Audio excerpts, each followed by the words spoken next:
After I had graduated and come back, and I What was the name of the college? the historically black college that I attended. Like I said, I was on the northern end, and this historically black college is located on the southern end of the state of Louisiana, which is called Southern University. It's one of those wonderful historically black colleges, because if it hadn't been for that college, or the college that my mother's sisters attended in East Texas, Wiley College, another one, that was before, so they got to go there, but I stayed in Louisiana and went to college. Mm-hmm. Before we talk about your college years, you made a statement earlier when we spoke about fear.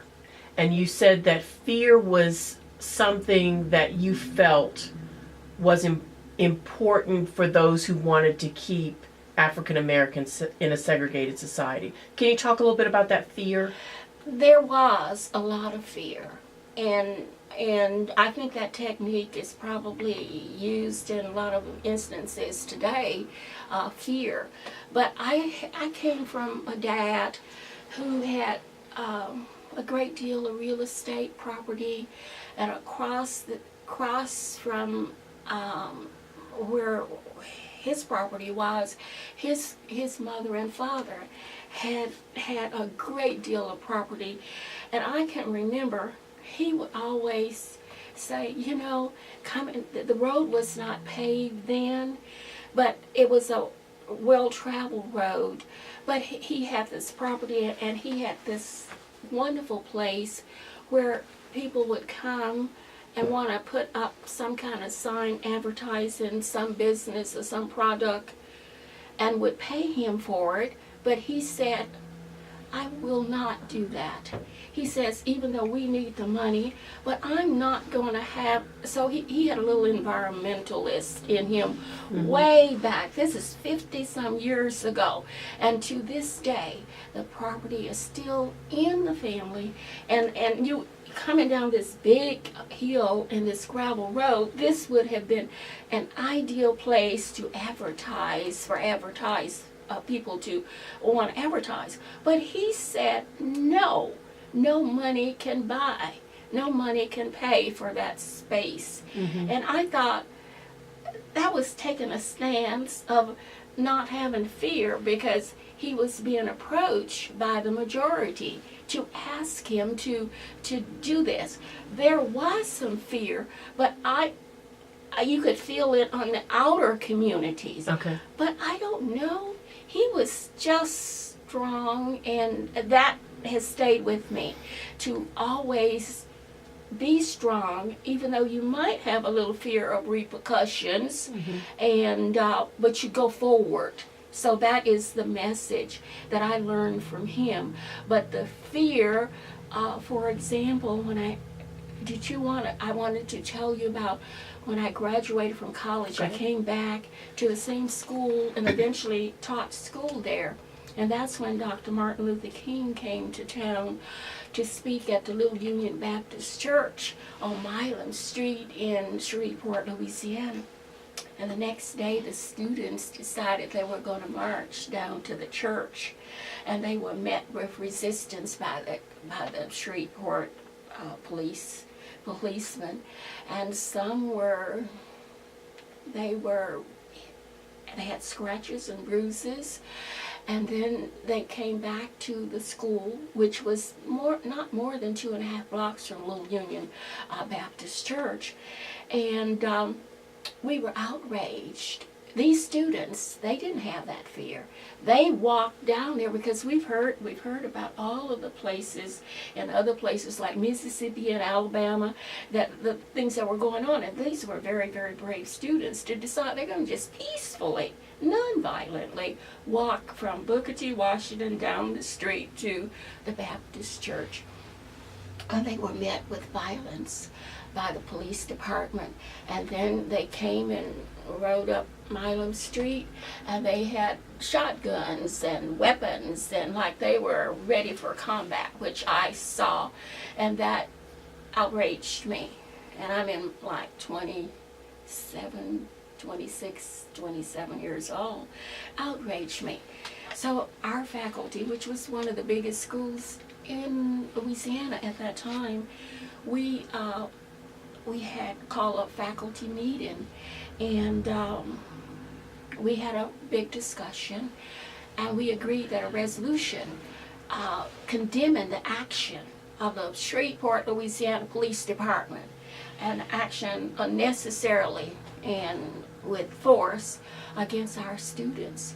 So we made this we did this resolution, which we were going to submit to the Shreveport Times at that time. Well, next day, another faculty meeting was called, and this is where the fear comes in. They said, we will not go forward. We will not send that resolution. So I stood up in the library with this big faculty meeting, and I said, well, I disagree. And they put it to a vote, and there were 3 of us. I said, no, we will go forward with that resolution. And that was that fear of losing a job, of being able to pay the mortgage, I'm sure. They probably had students in college. I didn't have any fear. Back to my dad, who he was always kind of independent because he was blessed with having lots of property in the country. His daddy and his mama had lots of property at 32 miles away.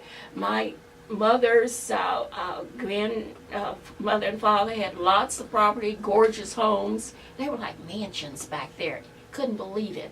As I remember back up in the country where my grandparents lived, it was like a mansion to me. It was a mansion. But anyway, back to the fear. I guess it was embedded in me from early on that you have to take a stance. And that was a small little lesson. He didn't have any idea that because he refused to have that sign for money put on his property for advertisement, because he just was strong, and we were blessed, and it just passed on to me. That's a great story. That is a great story. So what did you do after the protest and the not being able to just go forward with this petition? What did you do after that? Well, when the students came back to the school that day, we administered first aid. I helped to administer first aid because they had been battered by the Shreveport, Louisiana police. And then the next day we had another meeting, faculty meeting, and it was like 3 to go forward with the resolution. And so it never went to send this resolution condemning the Shreveport Police Department to the Shreveport Times. Okay. That was the end of that. But in the meantime, there were rumors that, oh, you're going to be called in to the superintendent. Have you been called yet? No, I haven't been called yet. I'm thinking, yeah, they're going to get me. Big mouth. Have you been called in by your principal?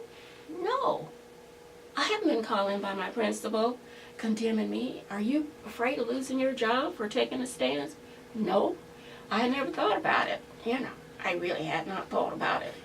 So it was one of those times that even though there might be some that might stand up, but the others have good reasons, and I don't blame them for taking their stance. I took my stance, and I continued to be participating in different things over my lifetime.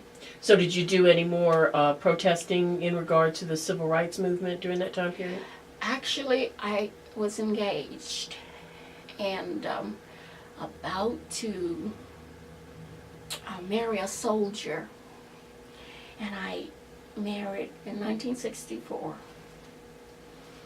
And his first assignment, he had already been in the military. His first assignment was Okinawa. So what am I to do? Give up my great job, which it's very difficult back then to land a job, and especially at high school where you had graduated from and come back. I had to think, do I want to travel with this soldier?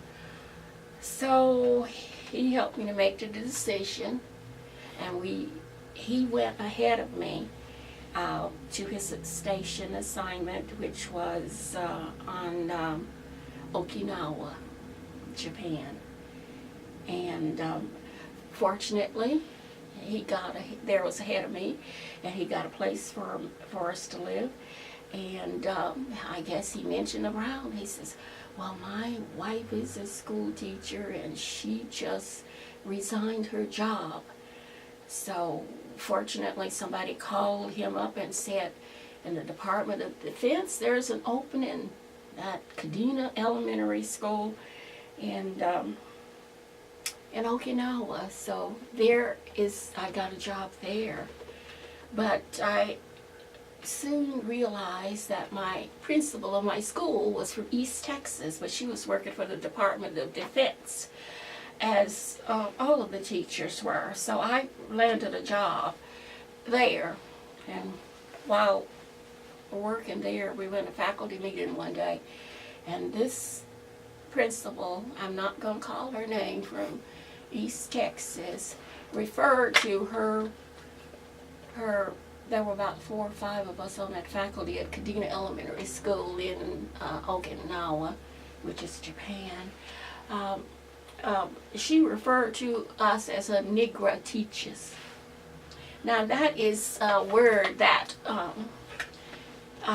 is inappropriate, insulting, and I think here's an educator who is from, like I said, I'm born in Shreveport, which is right on the border almost of Texas, and here I am crossing paths with somebody like that, and